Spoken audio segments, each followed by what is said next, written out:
Só queria um abraço, disse o menino com uma voz pequena que atravessou o barulho dos carros e ficou suspendida no ar quente da tarde. A frase era simples, parecia, à primeira vista, quase nada.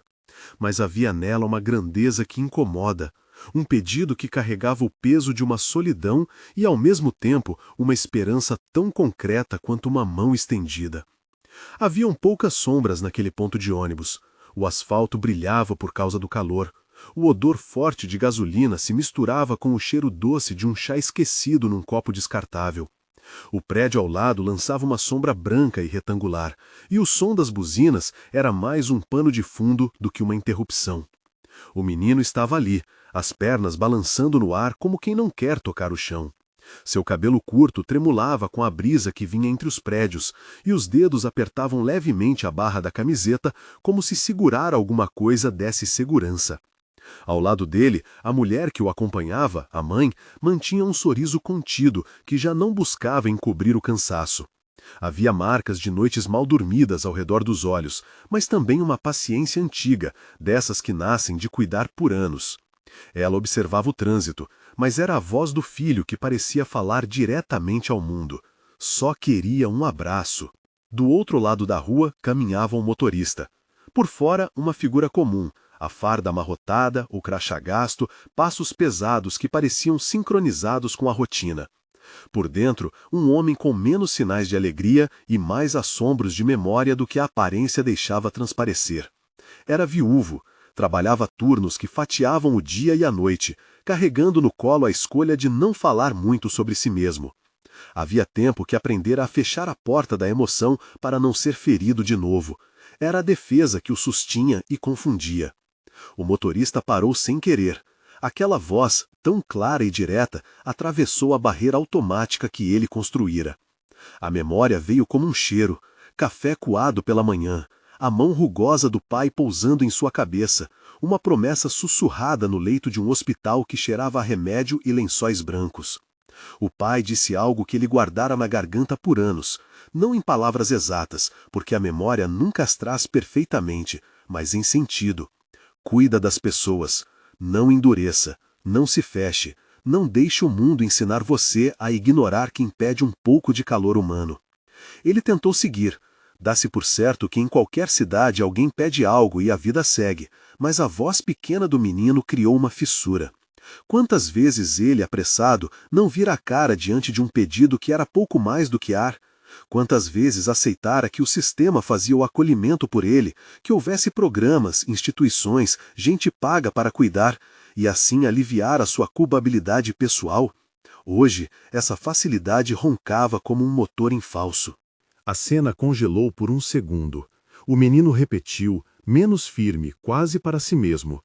Só queria um abraço. E ali, naquele detalhe, o motorista se deu conta de que a pergunta não pedia dinheiro, nem uma solução complicada, pedia humanidade. Passei a observar cada movimento como quem tenta entender um segredo. O corpo do homem, o motorista, fez uma hesitação visível. A mão que segurava as chaves tremia um pouco. O pescoço inclinou-se como se ele revisse claramente um mapa de velhas rotas. Nos olhos dele, um arquivo de imagens guardadas. A esposa que costumava rir alto num café, um campo de flores do interior que lhe lembrava longas folgas à beira de um riacho, a cara de orgulho do pai apertando suas mãos manchadas de graxa. E por cima disso, um nó de responsabilidade, filhos, contas, a disciplina de manter as coisas funcionando.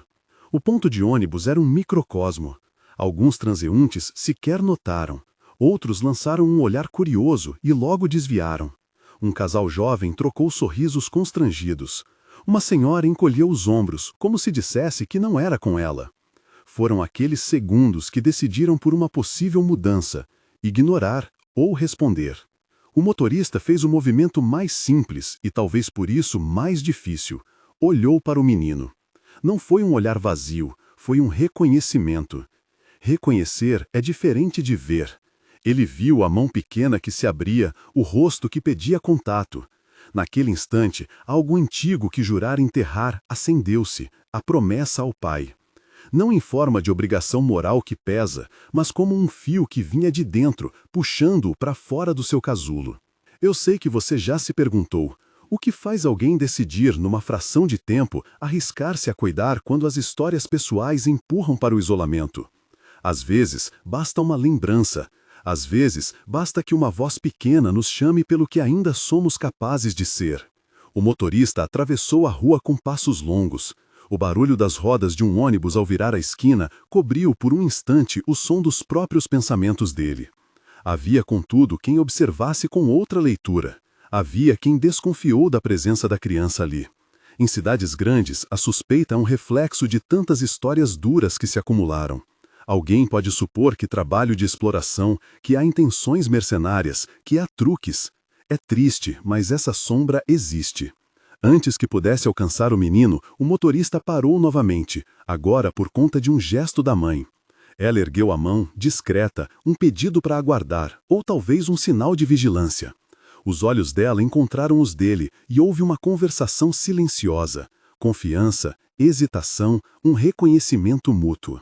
Ela não pedia dinheiro, não pedia caridade, pedia, como qualquer mãe, cuidado com o filho. E ele, naquele momento, decidiu-se. «Vem aqui, filho», pensou em dizer. Palavras semelhantes rodavam-lhe na boca. Mas as palavras do motorista ainda não saíram. Primeiro, ele abriu a porta traseira do seu veículo. Não um gesto dramático, apenas utilitário. Um espaço que podia servir de abrigo por poucos minutos. Um lugar para sentar, algo prático. Tirou do bolso uma garrafa de água e um pacote de bolacha que trazia para quando a saudade apertava numa madrugada fria. Ofereceu sem alarde, como se fosse uma coisa natural. O menino aceitou a bolacha com mãos que tremiam menos agora e sorriu um sorriso que ilumina qualquer paisagem cinzenta. Foi ali que ouviu um ruído diferente, uma voz mais alta, cortando a cena, com um tom de acusação mascarada de preocupação. Um homem de meia idade, com um colete e um olhar afiado que parecia ter treinado em muitas falas, aproximou-se com uma pressa que queria se dar por validação social. «Isso não pode, senhor», disse ele, apontando para a mãe do menino. «Não pode ficar aqui vendendo pena assim, isso parece exploração». A palavra exploração foi lançada como quem atira uma pedra no lago. Círculos se espalharam. A mãe respondeu com calma, educada, mas sua voz carregava uma fragilidade funda.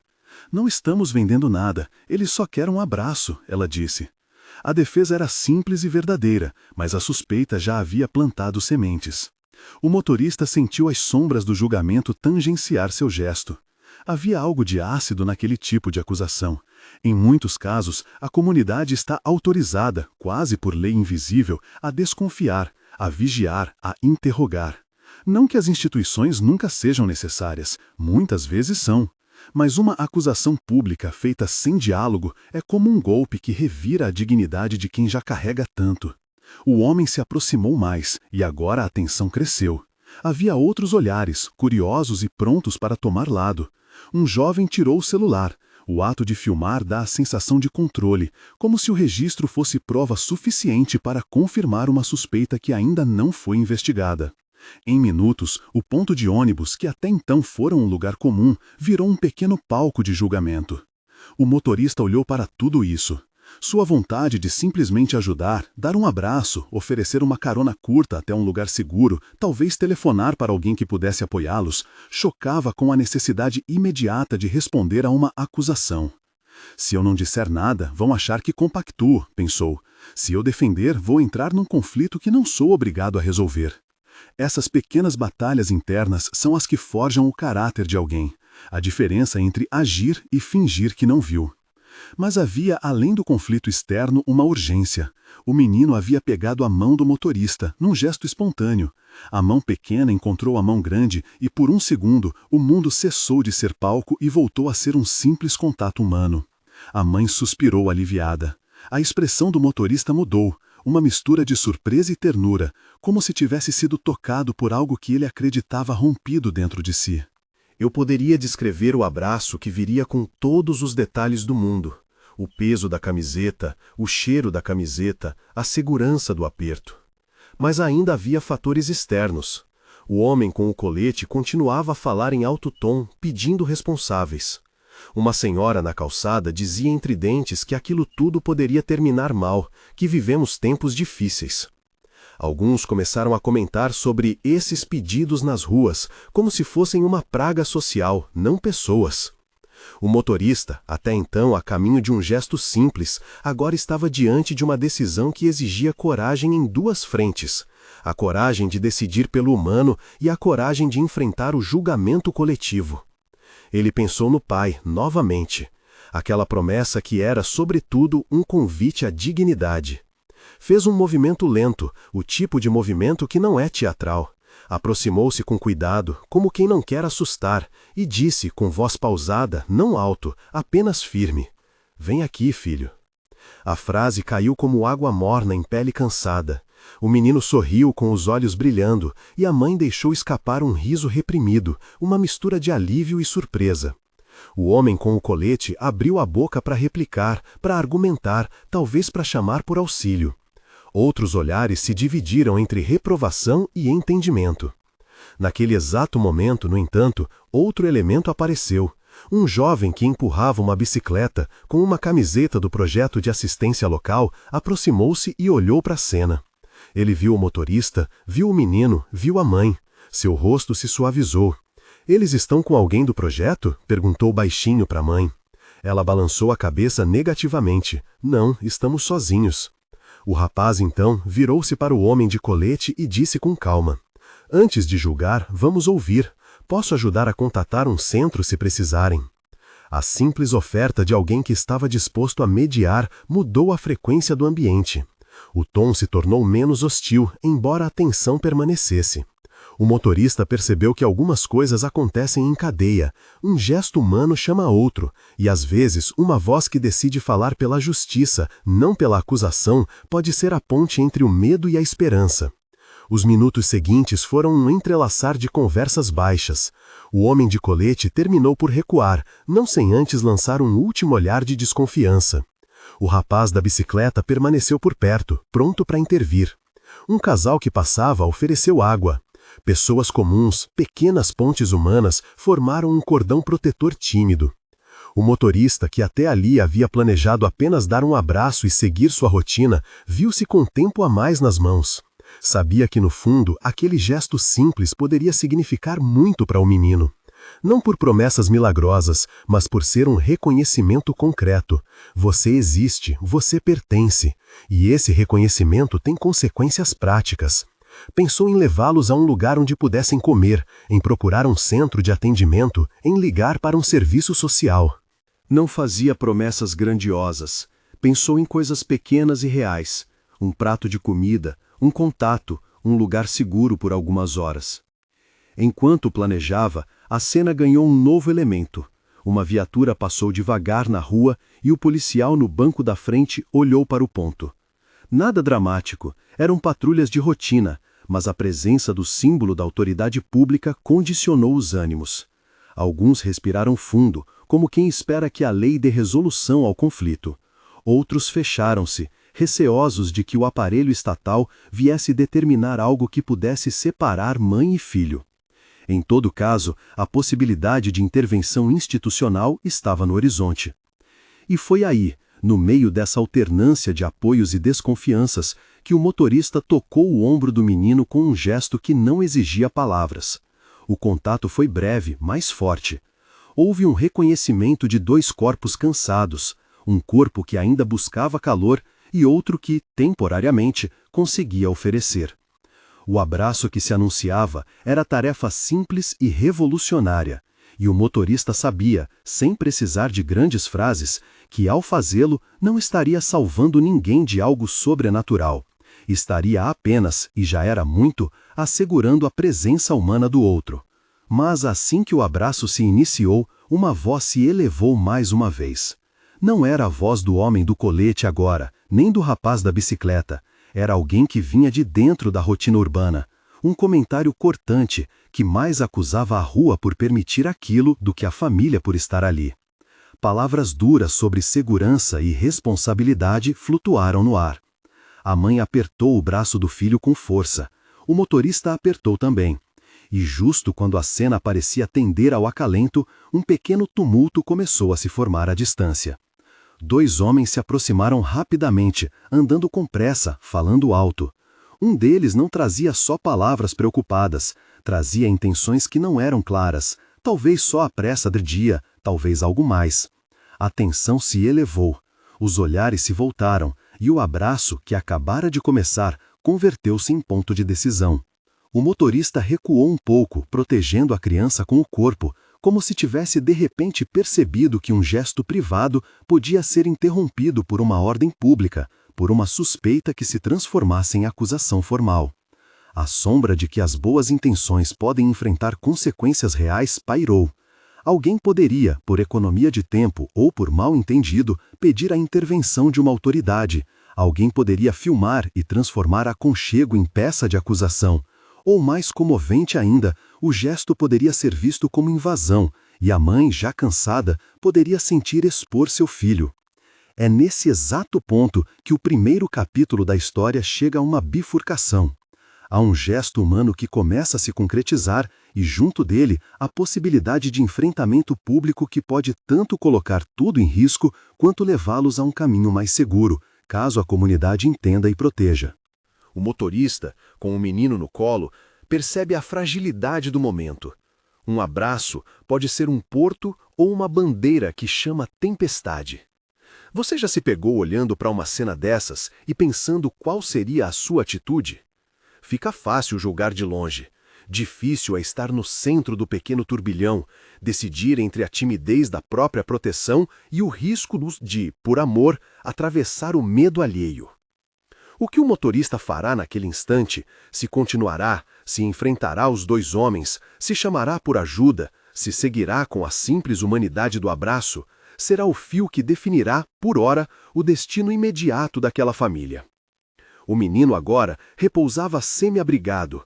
Havia no rosto dele a confiança tênue de quem deixa que um estranho dobre a sua rotina por alguns segundos. A mãe observava com olhos atentos, pronta para retirar o filho se algo não estivesse certo. O motorista sentiu a certeza de que não podia apenas ficar ali. Algo precisava acontecer além do abraço. Ele pensou em telefonar, em procurar um centro de apoio, em pedir a quem estava ali por perto que testemunhasse que aquilo não era exploração, mas acolhimento. E então, como se o tempo soubesse que estava num ponto crucial, uma sirena distante aproximou-se. Não era ainda a presença decisiva de uma viatura parando ao lado, era apenas anúncio. Pessoas olhavam, alguns com alívio, outros com inquietação. O homem que antes acusou cruzou os braços esperando a resolução do que ele já julgara ver. O rapaz da bicicleta manteve-se calmo, pronto para intervir.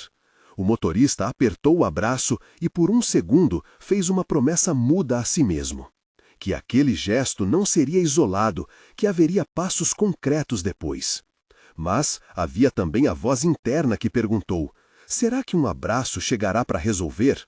Será que o gesto teria continuidade prática, que não se dissolveria num instante caloroso apenas para deixar as mesmas dificuldades no dia seguinte? Essa pergunta não diminuía o valor do momento, apenas pedia responsabilidade. O homem pensou em coisas práticas. Um bilhete com o número de um centro, uma chamada, um lugar para comer, uma carona até um abrigo temporário. Promessas concretas seriam talvez o verdadeiro fruto do abraço. E foi nesse limiar, entre o abraço que se aquece e a sirena que se aproxima, entre o gesto humano e a necessidade de institucionalidade, que a tarde com seu calor e poeira suspendeu a respiração. A cidade observava, a comunidade se delineava em possíveis pontes. O motorista sabia que, a seguir, haveria perguntas que exigiriam respostas honestas. Saber que abraçar é apenas o começo de um cuidado que pede continuidade era, afinal, o que pesava mais. A história poderia ali terminar num abraço perfeito e tudo resolver-se como em uma lenda morna. Mas a vida não faz favores à narrativa simplista. O abraço foi dado, foi real e transformador em si. Mas logo depois, a voz de alguém mais alta que o ruído da rua se ergueu. Mas quem garante que isso não é uso? Quem garante que essa família não precisa de acompanhamento? E a sirena, agora menos distante, insinuou que as próximas linhas dessa história precisariam de regras claras, de testemunho fiel, de burocracia preenchida e de corações dispostos a continuar além da emoção do momento.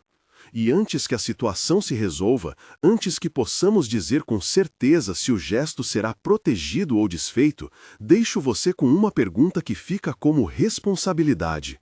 Quando foi a última vez que você abriu o portão do seu coração para alguém que pediu apenas um abraço? Se essa história te tocou, deixe seu like e compartilhe com alguém que precisa ouvir sobre gestos que mudam vidas. A sirena aproximou e a viatura que virou a esquina parou com a calma de quem já vira de tudo. 2 policiais desceram, sem pressa exacerbada, com o olhar treinado para medir o que ali precisava intervenção e o que pedia apenas cuidado. Não era uma cena dramática de filme, era a cidade tomando um instante para decidir como tratar um encontro humano que fugira às expectativas de quem passa apressado. O policial que ficou mais perto olhou para o motorista, depois para a mãe e para o menino, que ainda aconchegava a bolacha na mão. Perguntas simples vieram, práticas. O senhor é um motorista? O que aconteceu aqui? A senhora está acompanhando a criança? A mãe respondeu com a voz que já conhecíamos, calma, com um fio de tensão. Ele só pediu um abraço, ele está comigo.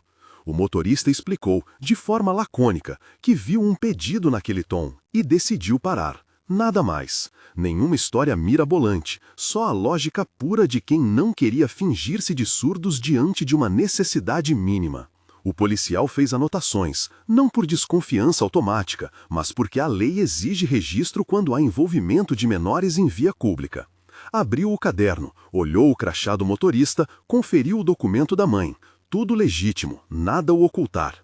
Ao mesmo tempo, por telefone, consultou um número que costuma salvar cenas como aquela do limbo burocrático, o Centro de Referência da Assistência Social do bairro, um lugar que existe para ligar atores soltos numa cidade entre si. Enquanto falava, o rosto do policial suavizou. Havia políticas públicas, havia gente treinada para transformar um abrigo temporário em encaminhamentos concretos.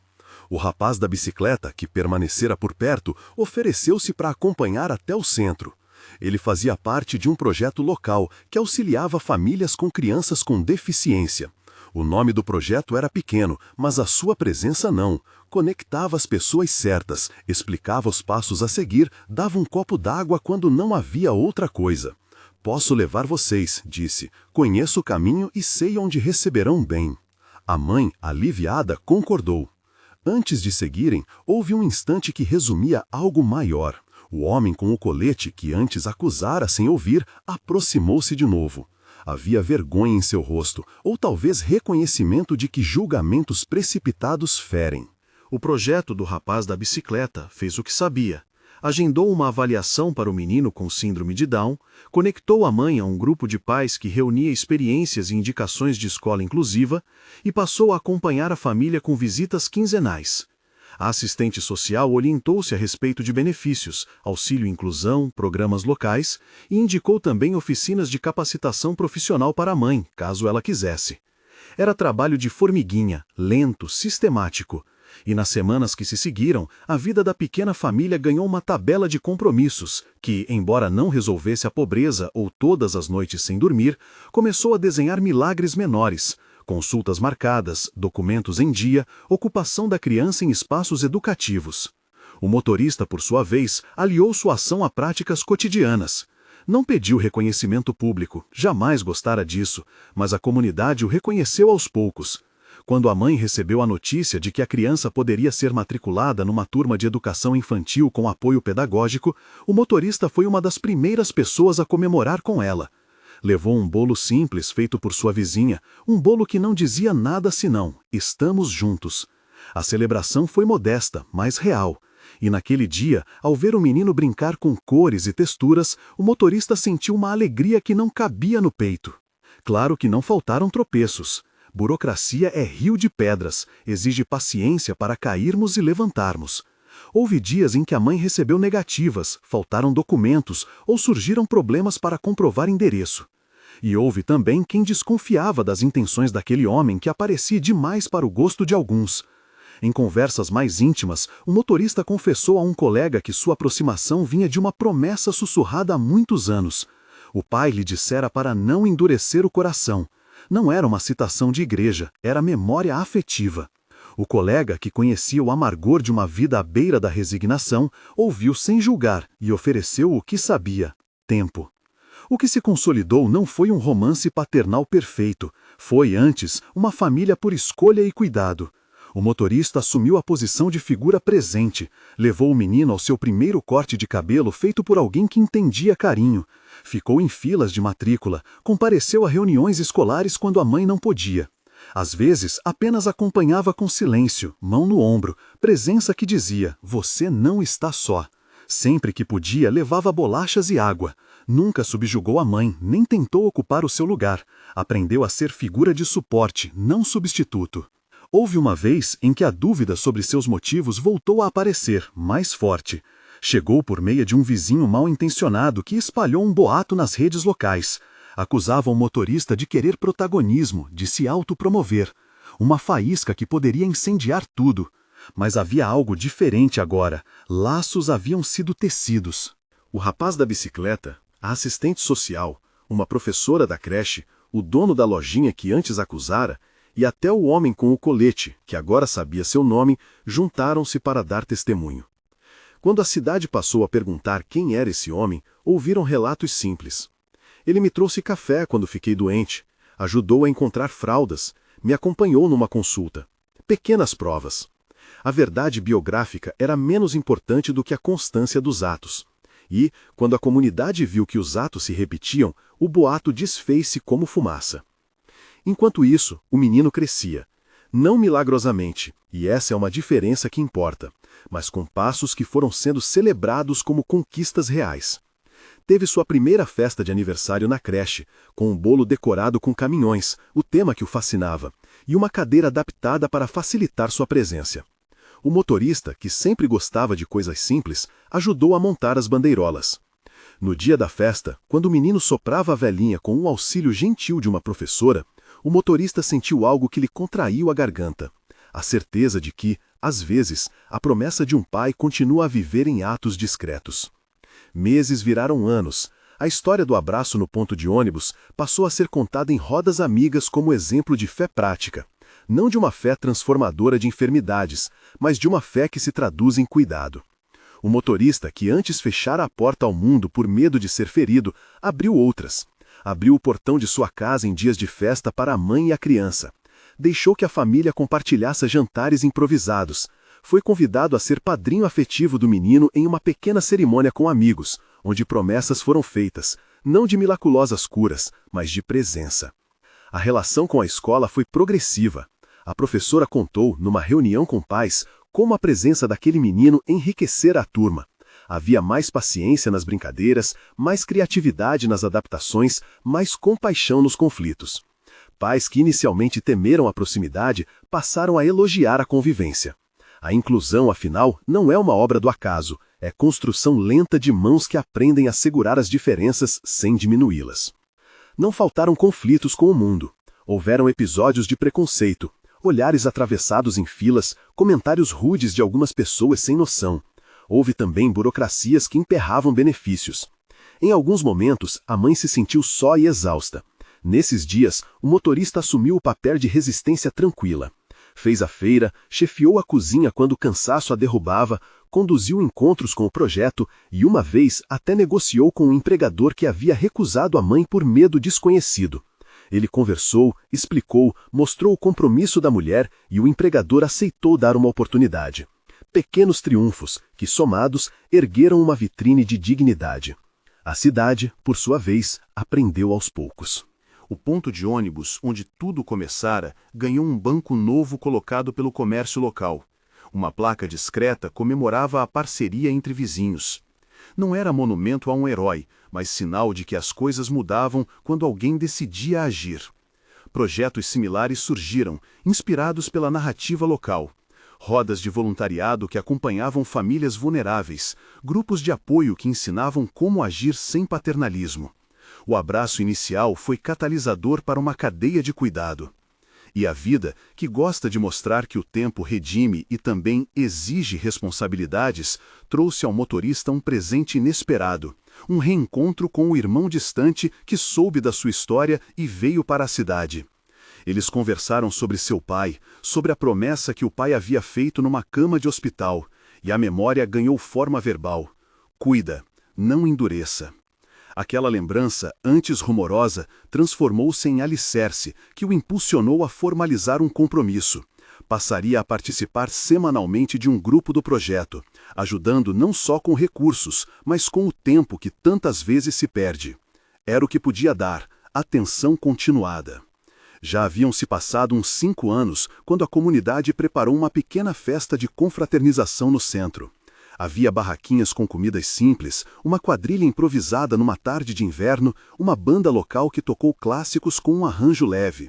A criança, agora menino de olhos vivos, entrou dançando no compasso que aprendia na escola, não perfeito, mas cheiro de alegria. O motorista, com o rosto sulcado pelas rotas do trabalho e pela vida, olhou a cena com uma ternura que lembrava o início. E, quando o microfone passou por alguns que queriam falar, ele subiu sem se achar o protagonista. Falou pouco, agradeceu às pessoas que haviam acreditado, fez menção ao projeto e olhou para a mãe e para o menino como quem aponta a rota que se abriu. Naquele momento, um homem da plateia se aproximou com um envelope. Era um reconhecimento oficial do projeto, uma menção honrosa que para o motorista não cabia no peito, porque ele não desejava honrarias. Aceitou com um gesto tímido e devolveu o crédito para a rede. Isso não é só meu, disse, é de quem não desiste. A plateia aplaudiu com força. Havia ali, porém, algo além dos palmas. Havia convicção de que pequenas ações geram mudanças concretas. Anos adiante, o menino frequentou uma escola inclusiva, aprendeu a ler e a escrever com esforço e amor, ganhou amigos, desenvolveu uma aptidão por artes plásticas, pintava caminhões amarelos, um aceno à sua infância no ponto de ônibus. O motorista, que agora já acumulava cabelos prateados nas têmporas, continuou presente, não por dever, mas por gosto. Era a presença que deixava marcas sutis, uma chamada para saber como foi o dia, um convite para assistir um campeonato escolar, um abraço que mantinha seu formato original de oferta e não de invasão. A mãe encontrou trabalho estável depois de cursos e de pessoas que a apoiaram. Aos poucos, conquistou autonomia. Nunca esqueceu o ponto onde tudo começara, nem a mão que um dia atravessou a rua para sustentar um pedido tão simples. Em certo sentido, a promessa do pai do motorista reverbera como um fio que uniu famílias e a cidade. Promessa que não virou doutrina vazia, mas prática cotidiana. Houve um episódio delicado que testou os limites do que a comunidade podia garantir. Um dia, uma proposta de transporte escolar para outras crianças exigiu mudanças logísticas que tornariam a vida do motorista mais difícil. Menos tempo livre, mais cobranças. Ele poderia escolher se afastar. Mas naquele momento, outra lembrança esteve presente. A mão pequena que o segurara no ponto, a voz que pediram um abraço. Fez uma escolha humana, nada grandiosa. Redirecionou horários, ajustou rotas, conversou com a empresa e encontrou um acordo. O gesto tinha custo, mas o homem sabia que os benefícios eram mais profundos. Não era sacrifício heróico, era rearranjo de prioridades. Em tempos de crise, uma enchente que atingiu a cidade em anos posteriores, uma greve de transportes, a rede que se formara mostrou valor. O projeto mobilizou-se para oferecer abrigo. A escola recebeu doações. O motorista abriu a garagem de sua casa para guardar materiais. Novamente, o ponto de ônibus serviu de símbolo. Não mais apenas cenário de um pedido, mas de ponto de partida para uma cidade que decidiu cuidar. A narrativa não pretendia apagar dificuldades, alçava-as à perspectiva da cooperação para enfrentá-las. Num aniversário de escola, o menino subiu ao palco para cantar uma canção simples. No público, o motorista chorou em silêncio. Não por lágrimas fáceis, mas por reconhecimento do que se construíra. Laços, cuidado e insistência. A mãe, ao seu lado, segurou a mão dele. Havia uma cumplicidade que não se vangloriava, apenas existia. Seguiram-se anos em que aquela pequena família passou a ser referência local. Pessoas que antes tinham olhado com desconfiança tornaram-se não só amigas, mas parceiras de ações comunitárias. O homem com o colete que antes acusava sem ouvir trabalhou num projeto de inclusão que hoje fazia visitas mensais a famílias como a do menino. A cidade, pouco a pouco, aprendeu que acolhimento não é simpático gesto ocasional, mas prática que exige logística, recursos e vontade coletiva. A memória do pai do motorista, a promessa de não endurecer o coração, não deixou de doer. Às vezes, em noites solitárias, o homem ainda se lembrava do hospital, do cheiro de remédio e do tom da voz de seu pai. E, sempre que encontrava o menino, pensava que a vida transformara aquela lembrança em trabalho real. Não se tratava de redenção mítica, tratava-se de fazer o que estava ao alcance, constância. Chegou um dia em que o menino, agora adolescente, pediu ao motorista que o levasse ao ponto onde tudo começara. Queria ver o banco novo, as marcas do asfalto, sentir o mesmo vento que havia soprado naquela tarde. Foram os dois, a mãe os acompanhou. Pararam, ficaram em silêncio. E então o menino se aproximou do motorista e, sem cerimônia, abraçou-o forte. Aquele abraço não requeria palavras. Era a confirmação de que uma escolha simples havia criado família. O motorista murmurou: "Vem aqui, filho", repetindo sem pensar a frase que fora o pivô de tudo. No entanto, a história que se encerra hoje não se pretende um conto de final feliz absoluto. Há desafios contínuos. O financiamento de projetos que atendem crianças com deficiência é precário. O preconceito persiste em formas sutis. Pessoas ainda vivem à margem da cidade. Mas há também a lição de que atos são sementes. O que começou como um pedido simples cresceu em redes que sustentam. Separo este momento para contar que, em muitos lugares, a diferença entre sobrevivência e dignidade faz-se por pequenos atos repetidos. O abraço foi início, a continuidade foi o que consolidou. O motorista não curou ninguém, não apagou diagnósticos, mas ofereceu presença, logística e voz. A mãe não deixou de enfrentar noites difíceis, mas teve suporte para seguir adiante. E o menino, com síndrome de Down, ganhou mais do que abraços, ganhou oportunidades. Por fim, volto a você, espectador que me ouve agora. Pense, quantas vezes um gesto simples poderia ter mudado a rota de alguém e você hesitou? Quantas promessas sussurradas na hora dolorida ainda dormem como memória sem ação? A pergunta permanece. Quando foi a última vez que você abriu o portão do seu coração para alguém que pediu apenas um abraço? Se esta história acendeu algo em você, conte nos comentários um momento em que alguém abriu um portão para você, ou quando você mesmo foi essa ponte. Compartilhe com quem precisa ouvir que pequenas escolhas, repetidas, mudam vidas. E se puder, procure hoje uma ação concreta. Ligue para um projeto local, estenda a mão, ofereça seu tempo. A cidade precisa de pontes feitas de gente que não desiste. Obrigado por acompanhar. Que o gesto de hoje seja semente para muitos abraços amanhã.